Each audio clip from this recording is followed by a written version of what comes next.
কারণ আমি আটা ময়দা মিক্স করে নিয়েছি, এর মধ্যে একটু চিনি আর নুন দিয়ে ভালো করে মেখে নিয়েছি। এবার আমি এই লেচিটা করে নিয়েছি। দেখুন, এবার আমি এটাকে প্রথমে রুটির মতন বেলবো, তারপরে এরকম দেবো উল্টে, তারপরে এই কোনা দিয়ে এরকম উল্টে দেবো।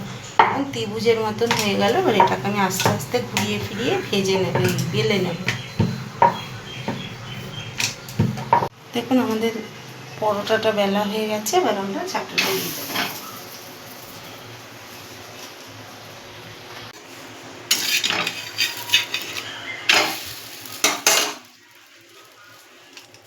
দু পিঠ আমার ভাজা হয়ে গেছে। এবার আমি তেলটা অল্প তেলেও আমার এটা হয়ে যাবে।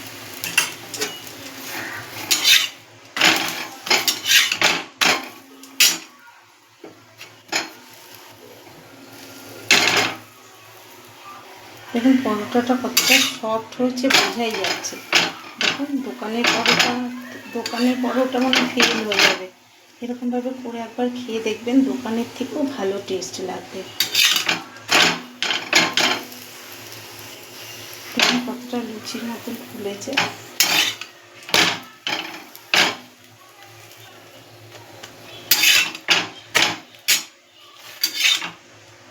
এখন এইভাবে আমি একে একে সব পরোটাগুলো ভেজে নিয়েছি। সব পরোটাগুলো একে একে ভেজে নিয়েছি। আমি 200 গ্রাম চানা মশলা সারা রাত ভিজিয়ে রেখেছিলাম। এবার আমি এটা প্রেসারে 2টো সিটি মেরে দেবো। দেখুন জলটা কীরকম দিয়েছি। বন্ধুরা, কড়াইতে তেল দিয়ে দিয়েছি। এবার আমি গোটা গরম মশলা আর তেজপাতা ফোড়ন দিয়ে দিলাম। দিয়ে দেবো পেঁয়াজ কুচি,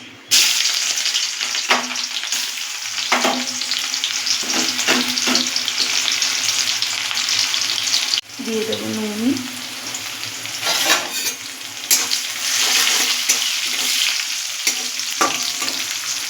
পেঁয়াজটা ভাজা ভাজা হয়ে এসেছে। এবার আমি দিয়ে দেবো আলুগুলো।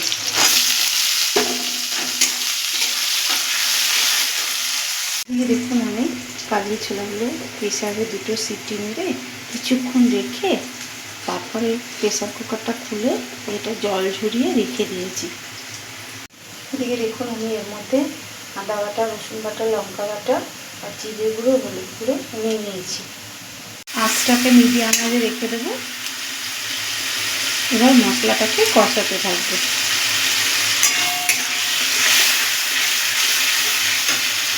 দিয়ে দেবো আর একটু অল্প পরিমাণে নুন আর একটু চিনি। চিনিটা একটু বেশি দেবো, যেহেতু আমরা একটু মিষ্টি ভাতটা খাই, তাই একটু চিনিটা দিলাম।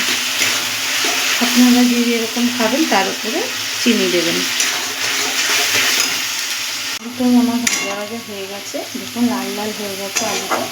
এবার আমি এর মধ্যে মশলাগুলো দিয়ে দেবো। দিয়ে দেবো একটু জল, বাটিটা ধুয়ে একটু জল দিয়ে দেবো।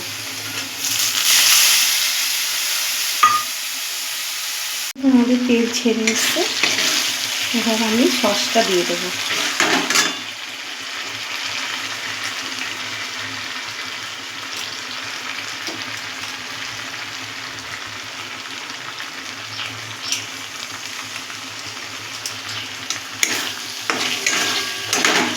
আমি চানা মশলাটা দিয়ে দেবো।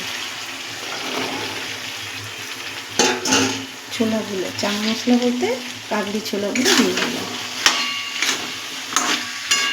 দিয়ে কিছুক্ষণ নাড়াচাড়া দেবো। এবার দিয়ে দেবো একটু এর মধ্যে চানা মশলা।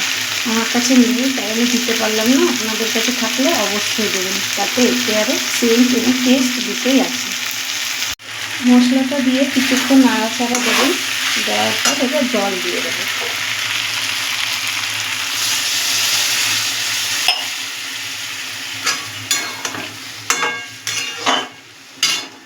আমি কতটা জল দিয়েছি। এবার গ্যাসটাকে পুরো বাড়িয়ে দিয়ে আমি এটাকে ঢেকে দেব।